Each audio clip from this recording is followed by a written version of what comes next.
মানুষ মালিকের জীবন দেয়। শুরু হয়ে যায় সপ্তমী, অষ্টমী, নবমী পূজা হয়, দশমীর টাইম যখন হয় ভগবানের মরার টাইম হয়, ভগবানের মার্ডার করার টাইম হয়। কিন্তু ব্রাহ্মণ ঠাকুর করে কি, আবার মূর্তির বুকটার মধ্যে হাত দিয়া একটা গোপন মন্ত্র পড়ে, আজকে ফাঁস করে দিই। পরে কি বলেন জানেন? মূর্তির বুকটার মধ্যে হাত দিয়া বলে, জ্যোতিচ্ছং দেবী গমনং, দেবী গো যেটা মন চায় সেটা চলে যাও। এই কথা বলে হিন্দু ব্রাহ্মণ ঠাকুররা ভগবানকে মার্ডার করে। এটা কেমন মালিক? মালিকের জন্ম দেয় মানুষ, আবার মার্ডারও করে মানুষ। আরে যে মালিকের জন্ম মৃত্যু আছে, এই সমস্ত মিথ্যা মালিকের উপাসনা আমরা মুসলমান করতে পারি না, আমরা করতে পারি না। তাই করে বলে যে আল্লাহু আকবার, আরো জোরে আল্লাহু আকবার। এই মালিক টেনে নেওয়া বলছে আমরা বিপদ। বলতে পারেন কি বিপদ?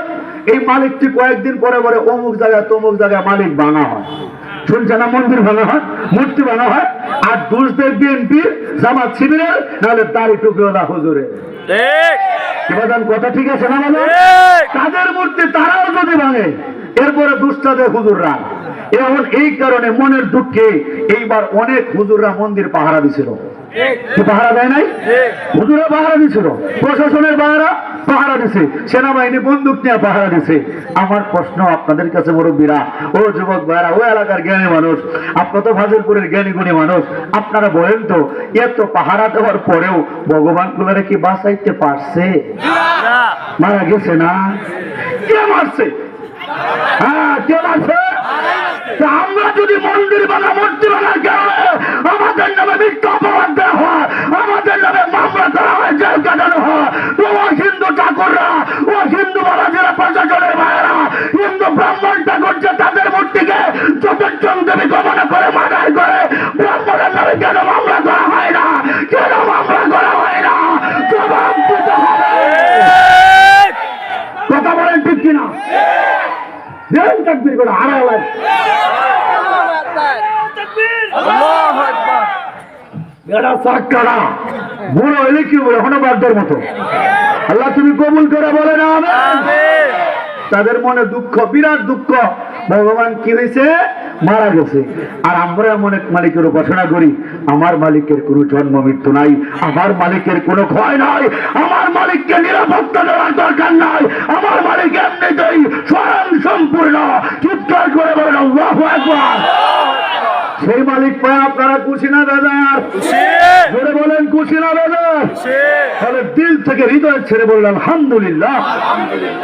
আল্লাহ রাব্বুল আলামিনের কোন নিয়ামত পাওয়ার পর বান্দা যখন সেই নিয়ামতের শুকরিয়া আদায় করে, আল্লাহ রাব্বুল আলামিন নিয়ামতকে আরো বাড়িয়ে দেয়। আর বান্দা যখন নিয়ামতের না শুকরিয়া করে, আল্লাহ রাব্বুল আলামিন নিয়ামতকে ছিনিয়ে নেয়। শুধু ছিনিয়ে নেন না, তাকে কঠিন আযাবে গ্রেফতার করা হয়। এটা আমার কথা না বাজান, কোরআনে কারীমের সূরা ইব্রাহিমের যে আয়াত আমি তেলাওয়াত করেছি, এখানে আল্লাহ রাব্বুল আলামিন স্পষ্ট বলে দিয়েছেন, লা ইন শাকারতুম লাযীদান্নাকুম ওয়া লা ইন কাফারতুম ইন্না আযাবি লাশাদীদ। অর্থাৎ তোমরা যারা আমার নিয়ামত পেয়ে নিয়ামতের শুকরিয়া আদায় করবে, আমি অবশ্যই অবশ্যই তাদের নিয়ামতকে বাড়িয়ে দেব। আর যারা নিয়ামত পাওয়ার পরে নিয়ামতের না শুকরিয়া করবে গো, আমি তাদের নিয়ামতকে ছিনিয়ে নেব। শুধু ছিনিয়ে নেব তাই নয়, জেনে রেখো আমার শাস্তি অত্যন্ত কঠিন। ও মুসলমান ভাইয়ের আমার, মহান আল্লাহ রাব্বুল আলামিন এই দুনিয়ার মধ্যে আমাদের অসংখ্য অগণিত নিয়ামতের সাগরের মধ্যে ডুবিয়ে রেখেছেন। এর মধ্যে বাবাজি সবচেয়ে দামি নিয়ামত, সবচেয়ে মূল্যবান নিয়ামত, এটা হলো কালেমার নিয়ামত, ইমানের দৌলত, ইসলামের দৌলত। আমরা তাবলীগের বয়ানেও মুরব্বিদের জবান থেকে শুনি, এই কালেমার নিয়ামতকে যদি এক পাল্লা রাখা হয়, আর সাত আসমান সাত জমিনকে যদি আরেক পাল্লা রাখা হয়, আমার আল্লাহ রাব্বুল আলামিনের প্রদত্ত এই কালেমার পাল্লাটাই ভারী হয়ে যাবে। বলেন সুবহানাল্লাহ। ও মুসলমান, এই যে ঈমান নামক নিয়ামতটা, এই যে কালেমা নামক সম্পদটা, এই দুনিয়ার মানুষ দুই ভাবে পায়। একটা আপনাদের মতো, আরেকটা আমার মতো। বলতে পারেন হুজুর কেমনে? আপনি একটু লক্ষ্য করে দেখেন, আপনার দাদা ছিল মুসলমান, এই জন্য আপনার আব্বা মুসলমান, আপনার আব্বা মুসলমান, এই জন্য আপনিও মুসলমান, আপনি মুসলমান, এই জন্য আপনার সন্তান মুসলমান, আপনার সন্তান মুসলমান, এই জন্য আপনার নাতি মুসলমান। এইভাবে বাপদাদার উত্তরাধিকার সূত্রে আপনারা ইসলাম পেয়েছেন। কথা বলেন ঠিক কিনা? ও মুসলমান, এই ইসলাম পাওয়ার জন্য আপনাদের কাউকে বাবা ছাড়তে হয় নাই, এই ইসলাম পাওয়ার জন্য আপনাদের কাউকে মা ছাড়তে হয় নাই, এই ইসলাম পাওয়ার জন্য আপনাদের কাউকে ভাই বোন ছাড়তে হয় নাই, এই ইসলাম পাওয়ার জন্য আপনাদের কাউকে সম্পত্তি থেকে ত্যায্যপুত্র করা হয় নাই। কিন্তু আমার দিকে একটু তাকায় দেখেন ও মুসলমান মুরব্বী বাবারা, আমার দাদার নাম ছিল রামচন্দ্র দাস, আমার বাবার নাম ছিল মনোরঞ্জন গোসাই, আমার নাম ছিল চয়ন কুমার দাস। জীবনের 22টা বছর রে বাজান, এই হাতগুলা দিয়া আমি মিথ্যা মূর্তির সামনে ফুল ঢেলেছি। জীবনের 22টা বছর এই কপালটুকু দিয়া আমি মিথ্যা দেব দেবীর সামনে সেজদা দিয়েছি। ও মুসলমান, জীবনের 22টা বছর একটু শান্তির আশায় আমি পথে পথে ঘুরেছি, আমি মন্দিরে গির্জায় ঘুরেছি, আমি মন্দিরে গিয়া গিয়া বাজান ঢোল বাজাইতাম ঢোল। ও মুসলমান বাবাজিরা, একটু শান্তির আশায় হরে কৃষ্ণ হরে রামের কীর্তন করতে করতে আমি মন্দিরের মধ্যে গড়াগড়ি খাইছি। হিন্দু সাধু সন্ন্যাসীদের পা ধুয়া বাজান আমি পানি গায়ে মাখাইছি। একটু শান্তির আশায় জীবনের অনেক খারাপ কাজ করেছি, একটু শান্তির আশায় বাজান রাতের রাত আমি হিন্দুদের মন্দিরে পড়ে রয়েছি। বিশ্বাস করেন মুসলমান, আমি শান্তি খুঁজে পাই নাই।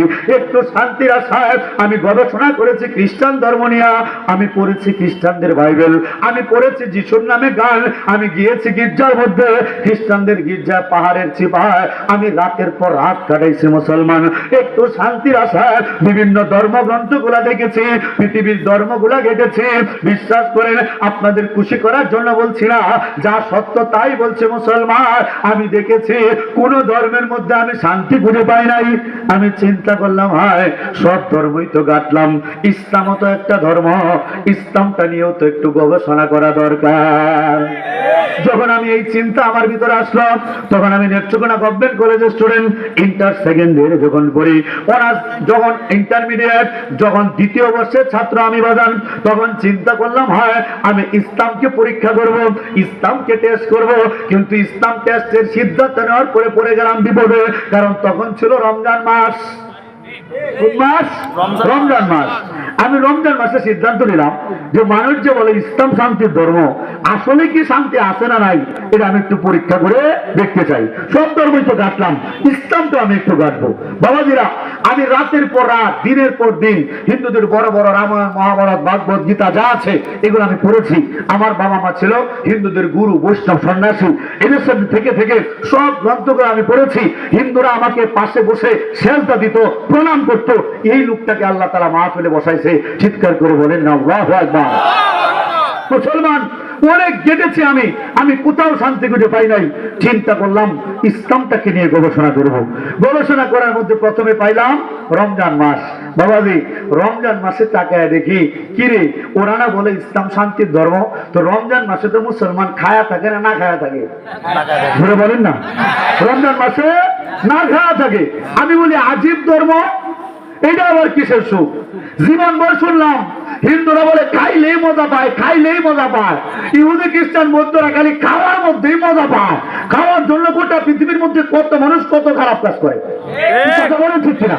এই যে জমির আইল কাটতেছে খাওয়ার লইয়া, বনের সম্পত্তির হক মারতেছে খাওয়ার লইয়া, সুদ খাইতেছে খাওয়ার লইয়া, ওজনে কম দিতেছে খাওয়ার লইয়া, ব্যবসার মধ্যে বাটপারি করতেছে খাওয়ার লইয়া। সবাই এই খাওয়ার জন্য কত কিছু, চুরি চিন্তায় কত কিছু করতেছে। ইসলাম কেমন ধর্ম এটা? এরা দিনের বেলা খায় না, না খাইলে আবার কিসের সুখ? আমি মুসলমান বন্ধুদের জিজ্ঞেস করলাম, দোস্ত রে তোরা কেমন ধর্ম পালন করিস? রমজানে দেখি এলাকার বড় বড় ধনী ব্যক্তিরা, বড় বড় ব্যবসায়ীরা, বড় বড় কোটিপতি, বড় বড় কৃষক, এরপর কোটি কোটি টাকা সত্ত্বেও এরা দিনের বেলা খায় না। আমি বলি না খাইলে কিসের সুখ রে? বলে এটা তো রোজা না রাখলে বুঝবি না। কি বলে? এটা তো রোজা না রাখলে বুঝবি না। আমি চিন্তা করলাম, ঠিক আছে গবেষণায় যেহেতু করবো, তাহলে রোজা রাখতে ইসলামটা শুরু করি। আল্লাহু আকবার বলেন না। সেহরি খাইলাম, সেহরি খাওয়ার পর সকাল দিকে দেখি ধীরে ধীরে পেটের ভাত হজম হইতেছে। দুপুর টাইম যখন আসে গো বাজান, আমি লক্ষ্য করলাম আমার পেটের মধ্যে ক্ষুধা লাগে পড়ছে, কিন্তু মনের মধ্যে শান্তি বাড়তেছে, মনের মধ্যে শান্তি বাড়তেছে।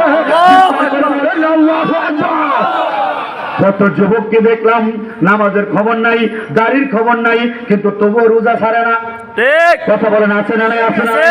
কত বুড়া মানুষ ঠিক মতো হাঁটতে চলতে পারে না, এরপরে পবিত্র রমজানের রোজা ছাড়ে না। আল্লাহু আকবার। আর মুসলমান বিকাল টাইমে আমার মা আমারে ফোন দেয়, উনি বৈষ্ণব হিন্দুদের সন্ন্যাসী, এই যে শিমুল কান্দির কৃতিশ গোসাইয়া শীর্ষ বাবাজি আমার মা, উনি হিন্দুদের গুরুজি। এর মধ্যে একটা সুসংবাদ আপনাদেরকে দেই, 1 বছর 2 বছর নয়, 12 বছর দাওয়াত দেওয়ার পরে আমার দুঃখিনী মা, 80 বছরের বৃদ্ধা মা আমার হাতে হাত রেখে কালেমা পড়ে মুসলমান হয়ে গিয়েছে। মুসলমান জোরে বলেন আল্লাহু আকবার। মুসলমান বাবাজিরা, আমার মা তখন বিকাল বেলা ফোন দেয়, বলে এই পাগলা, আমার কাছে খবর আসছে তুই নাকি রোজা রেখেছিস। বলি হ্যাঁ মা, আমি রোজা রেখেছি। বললো তুই তো হিন্দুর বাচ্চা, তোর রোজা রেখে লাভটা কি?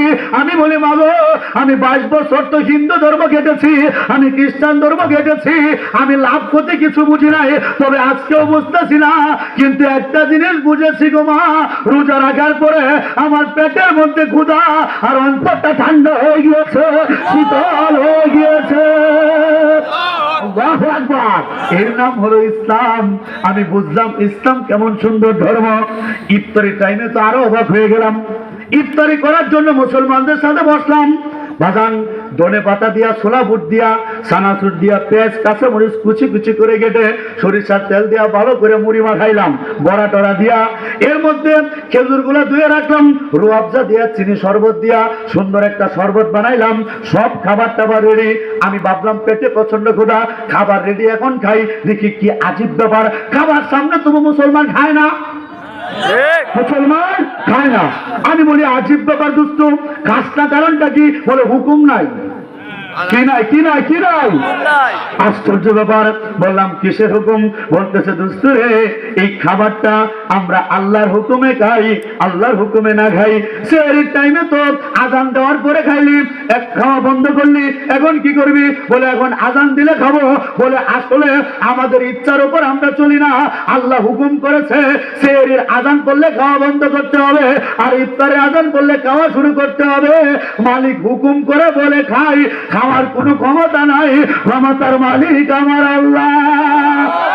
যেই খাবারে বাঁচাও তুমি, মারতে পারো তাতে নেই ক্ষমতা কোনো কিছুর, সবই তোমার হাতে।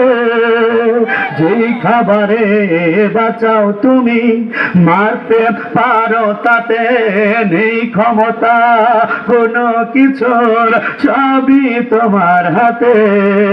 মালিক তুমি, গোলাম আমি, মালিক তুমি, গোলাম আমি, এই তো পরিচয়। আল্লাহ তোমার সৃষ্টি জুড়ে মিষ্টি বাতাস বল, আল্লাহ তোমার সৃষ্টি জুড়ে মিষ্টি বাতাস বল। প্রশংসা গায় শুধুই তোমার, প্রশংসা গায় শুধুই তোমার, তুমি যে দয়াময়।